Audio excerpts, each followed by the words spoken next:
The Trump administration policy toward China can be summarized in two words: contain and decouple.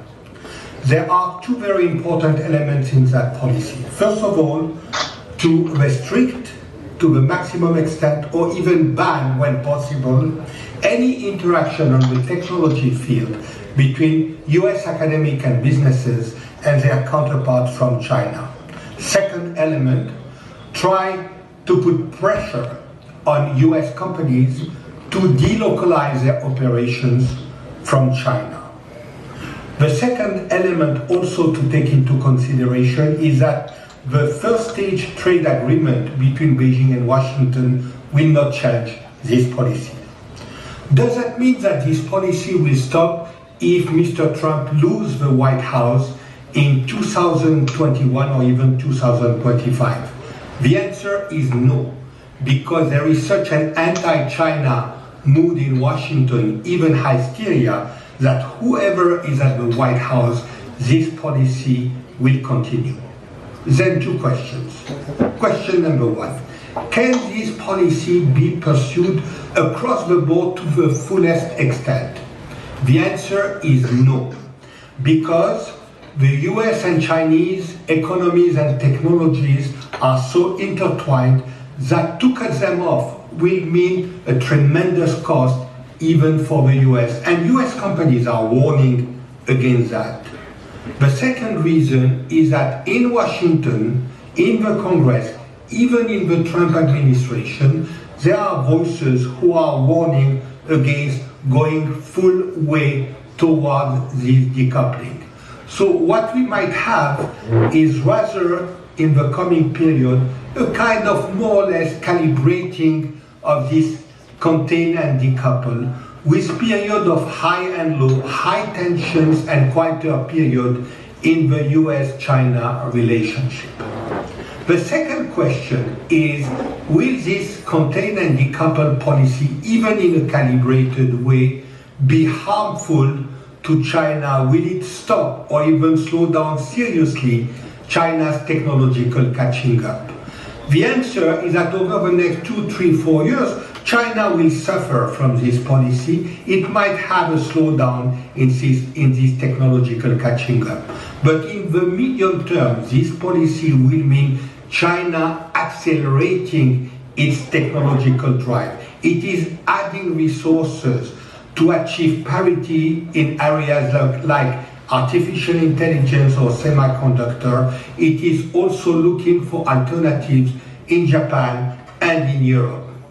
So in the long term, China will continue to go for achieving prominent position in some key areas shaping the commanding heights of the 21st century economy.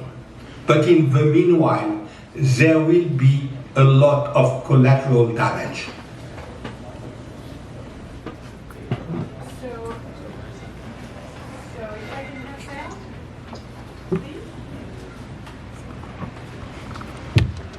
So, as I said, Claude is a political analyst. He's also the chairman of Smadje and Smadje. I'm going to pick up from where he left off. First, I want to address the elephant in the room. Coronavirus is not going to change anything to that contain and decouple policy. It will not change, most likely, the general course of the US-China relationship, but it will have serious economic consequences, slowing down China's growth, which was anyway on a downward trend, and it will, of course, have serious global implications in terms of growth, too. For instance, we're starting to see European car manufacturers that are having trouble getting their car components coming from China, where production has stopped. But we need to keep in mind that China's share of global GDP nowadays is 16.3%, compared to 4.2% in 2003 when the SARS epidemic took place. On the other hand, last Friday, senior central bank and finance ministry officials in Beijing were admitting that the economy would suffer while predicting that it would also have a quick rebound when the virus will be contained. So now, what does this mean for VCs and for startups here in Mexico? We've identified, let's say, 5 or 6 implications. First one, reduced investment pool. Second one, divided standards. Third one, a much broader definition of strategic assets. Fourth, which has actually 2 elements, is reduced flow of technological information. And the 5th one is better news that I will keep for the end. So if I go back to the first one, reduced investment pool, and that's in the headache category. You may have to pick your court. And by that I mean China or the US. And that's looking at investors, but also looking at startups who are looking at investment. As you know, the Foreign Investment Risk Review, I have to read that.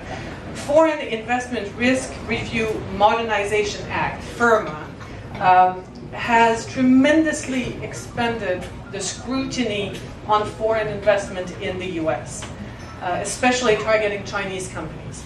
So CFIUS, which is the Committee on Foreign Investment in the US, and it's an interagency committee set to review the national security implications of foreign investment. With the adoption of FIRMA, that committee has now, for instance, the authority to prevent a US investment into an Indian startup, or say a Mexican startup, that also has a Chinese investor.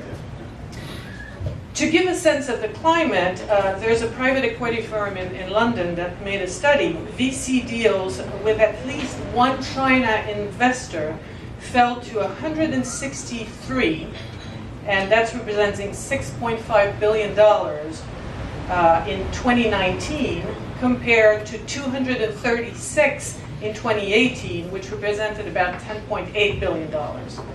But this is also, you have to mitigate that, because this is also due to the economic slowdown in China.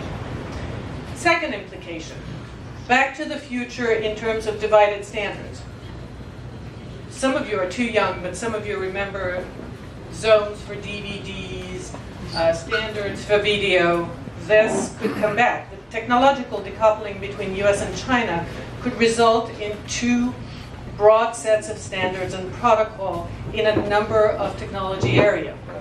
And this will limit business opportunities and reduce potential markets for startup companies scaling up and going global, as they might have to choose which market instead of being able to aspire to a truly global market.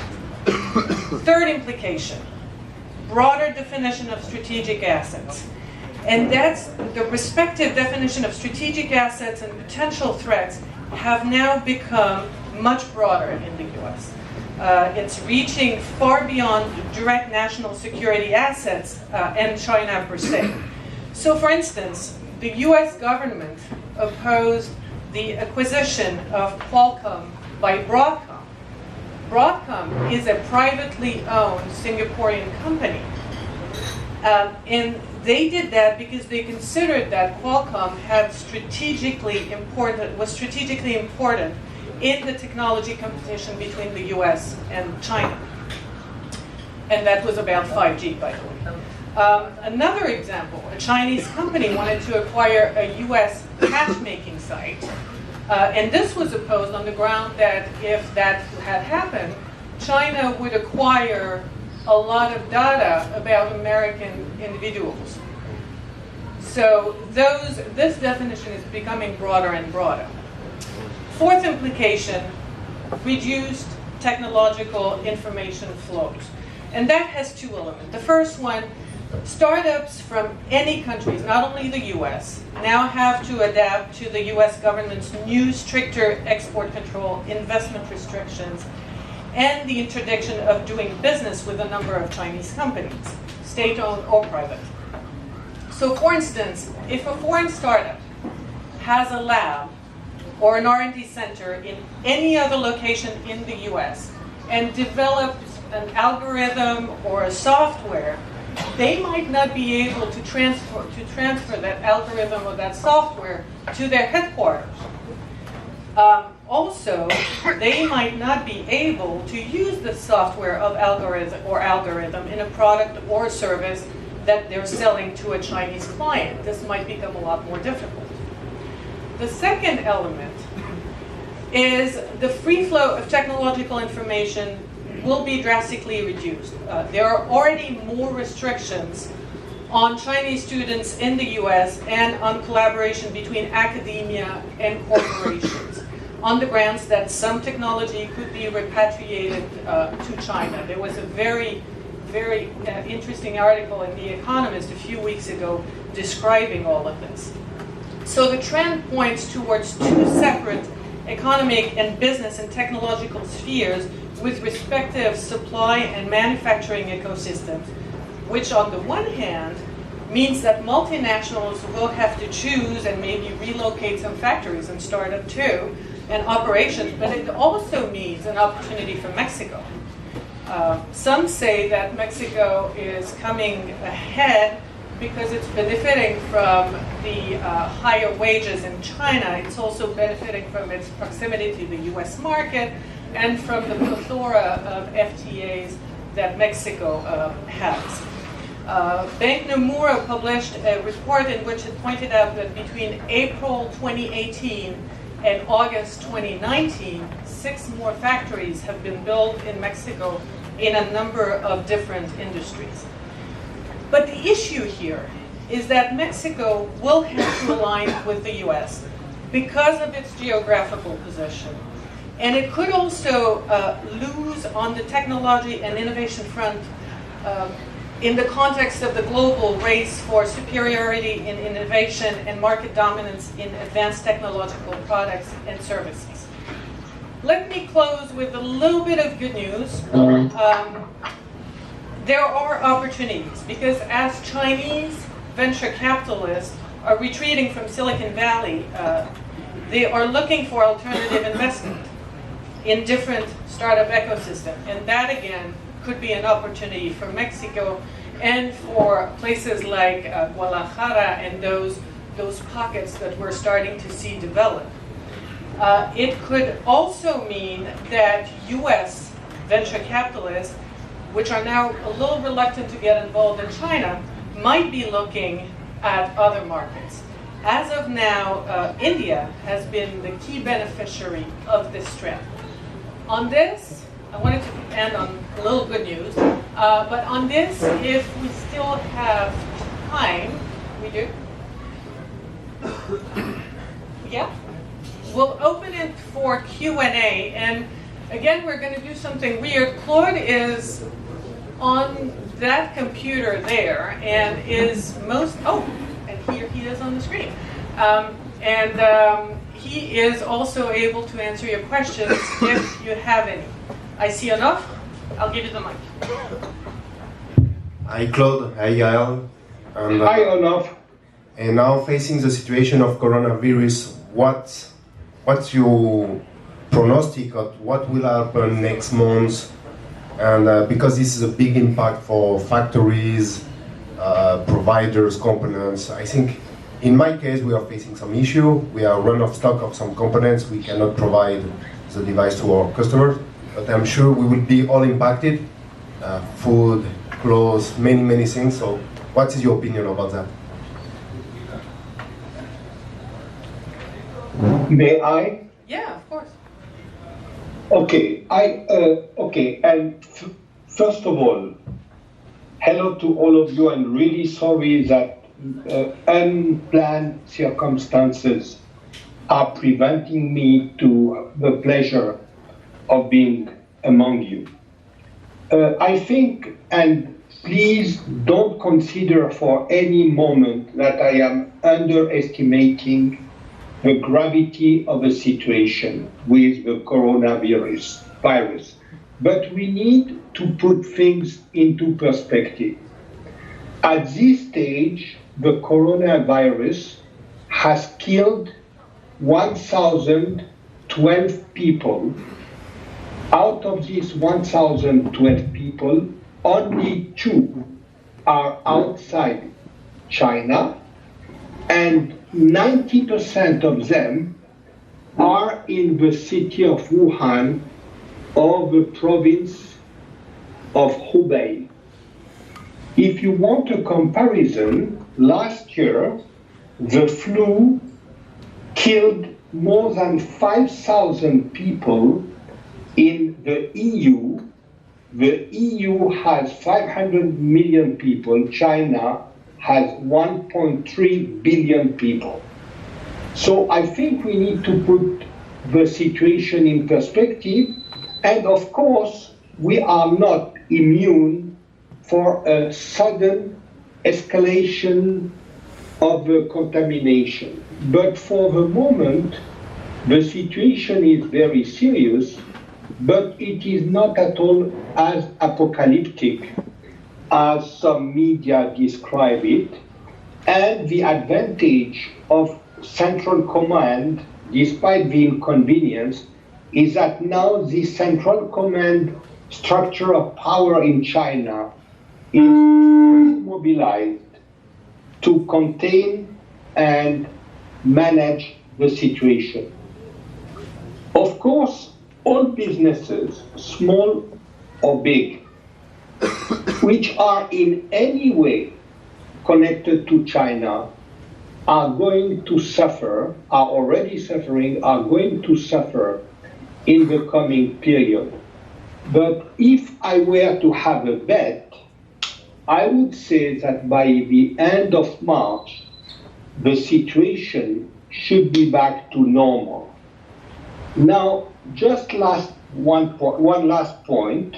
When I say back to normal, it means that the trade flows and business flows and travel will resume.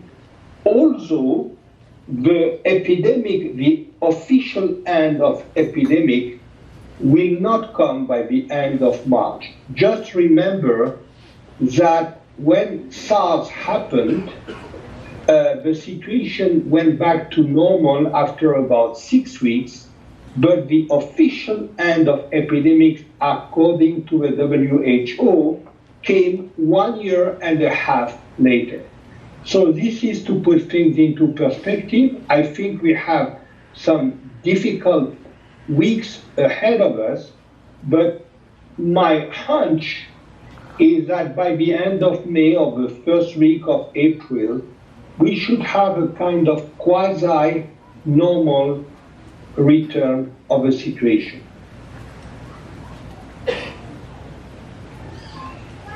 Any other question or comment?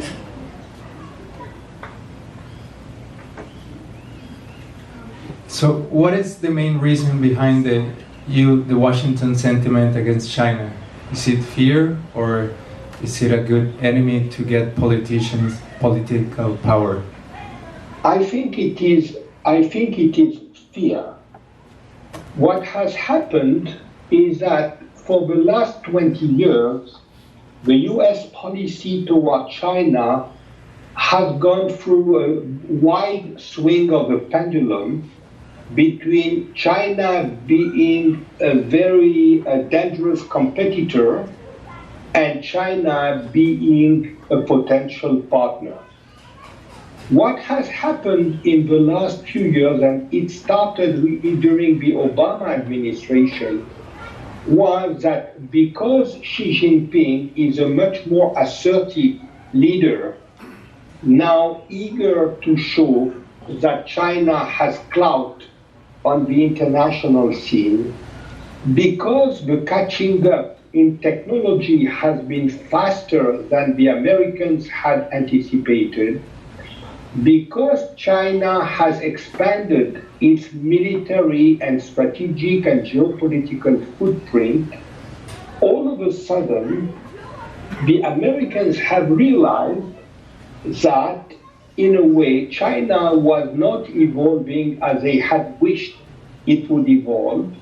They have realized that economic development and technological expansion would not mean a change of a system.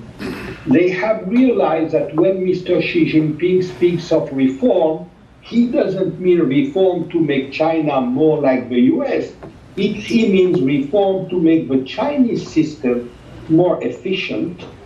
And so all of a sudden, it has been a kind of situation where the US has realized that China had become a very dangerous competitor for the prominent position that the US has enjoyed since World War II. And the US is not used to this kind of situation because, for instance, the USSR was a dangerous strategic threat, but it never was an economic or technological competitor. All of a sudden, for the first time in their history, Americans are confronting a country, 1.3 billion people, who have the potential to be a strategic, economical, geopolitical, technological equal. And they are not used to that. They suspect, the American considers that all the Chinese drive is to make China becoming number one and relegating the US to the position of number two. I do believe, and I have been going to China for the last 41 years now, I do believe that this is not the case. China doesn't want to be the top dog because it has seen what it costs to the US to be the top dog. But it wants to be the absolute equal of the US. It wants to have respect, and it wants to have an equal voice than the US in readjusting or reshaping the rules of the game when it comes to international commerce, when it comes to managing globalization, when it comes to having an equal weight in international institutions. I'm told we have time for one more question, if there is one. Sir? Thank you. Would love to ask about the opportunity for Mexico. So if you could expand on what, but more specifically on how to leverage this relationship between the US and China for the advantage to our country. I do believe that there are big opportunities for Mexico. And these opportunities arise from three different standpoints. Number one, the Chinese companies are very keen in a way to leverage the